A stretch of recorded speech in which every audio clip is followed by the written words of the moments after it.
Hi, Misty from Misty Pepper Wellness Coaching, and I'm with you today to try to convince my husband and others to give up their Mountain Dew.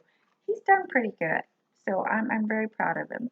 But I've been talking to other people in our area that drink a lot of Mountain Dew and have a hard time giving it up. You know, there's been a lot of controversy about the bromide and the bromine vegetable oil in the Mountain Dew, and it's been banned in Europe and Japan. And it's like, why is this still allowed in our country? And why are so many people drinking 6 and 7, 20-ounce or 12-ounce Mountain Dews a day? So I thought I'd try to fix him something that maybe would substitute. He's not a tea drinker. He has never been a tea drinker. And I thought, well, if I could try to get him to try something a little different, maybe we'll see what happens. Um, some of my other clients have tried some other things, and they're liking it okay. One person switched to the Lipton green tea, and I looked at the label on that. The only problem with that is it has sucralose and it has phosphates. And if you look at our renal diets all across the board, if it's stage 3, stage 4, on dialysis or post-transplant, every single renal diet will say no artificial phosphates. So we just have to be careful about what we are consuming and how much of it we're consuming. You know, if we're really, really a die-hard fan of those drinks, maybe just cut back to 1 or 1/2 a day. And enjoy that with sips and fill up our thirst on water. You know, that's the best thing I could think of to do. But in order to get around those things, we're just going to have to come up with some substitutions, right? So today, what I put together some green tea. It's an organic green tea that I use for my kombucha. That's always an option, is to switch to some kombucha that has, you make your own, you control the amount of sugar in it, just like everything else. Those that are sold on the shelves have a lot of sugar in them. Some of them have as many as 16 grams of sugar per bottle, so it's just way too much. So the green tea, I'm going to start with a 1/2 gallon because I know him. He's probably not going to drink it, but we'll see. The label on the Lipton said that it had some citric acid in it. So I thought, well, green tea maybe will have more flavor if I put some true lemon in it. So there's only 3 ingredients in this. This is just true lemon and citric acid.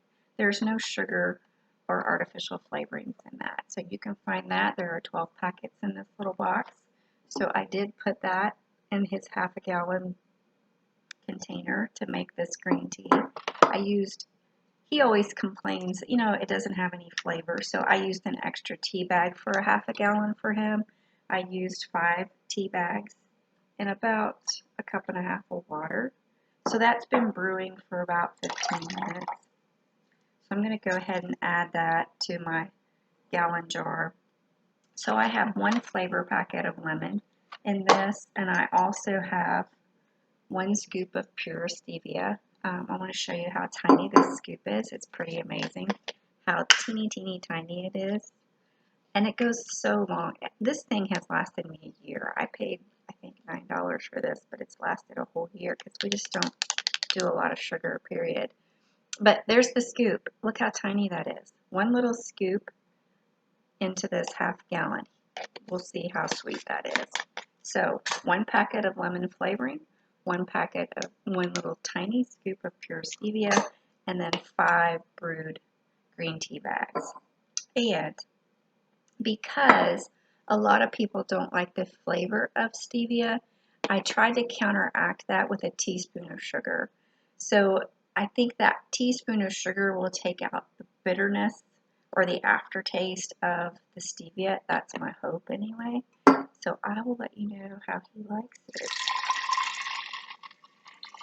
I'm going to give it a little taste test too. So this is still a warm tea. So we'll see, get that all dissolved.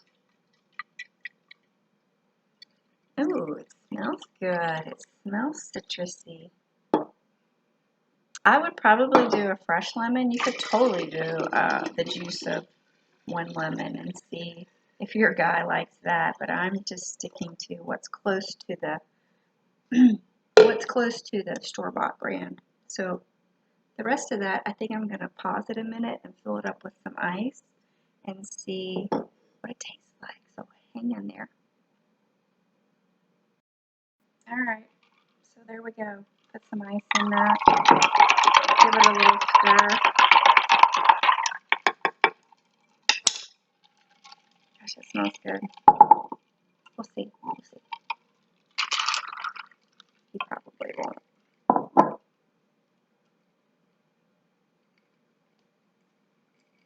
Nope, it's too watery for him. He won't like that. I'll have to put a couple of extra tea bags and make it stronger. He'll say it doesn't have any flavor at all.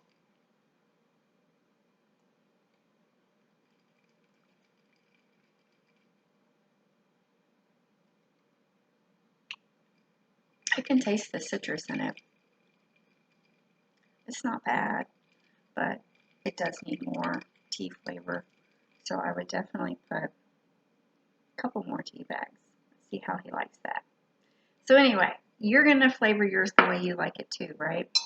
I'm not a big green tea fan to just drink plain green tea.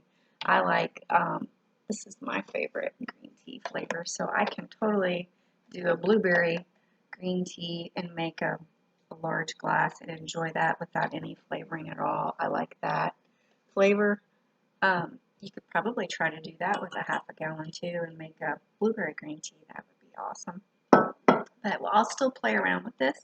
You play around with yours and let me know what you come up with that your significant other likes a whole lot better than the artificial stuff that we're stuck with. So I'm Misty. That's it for today. And let me know what you come up with. And remember, what God puts in the garden, it's so good. Thanks. Have a great day.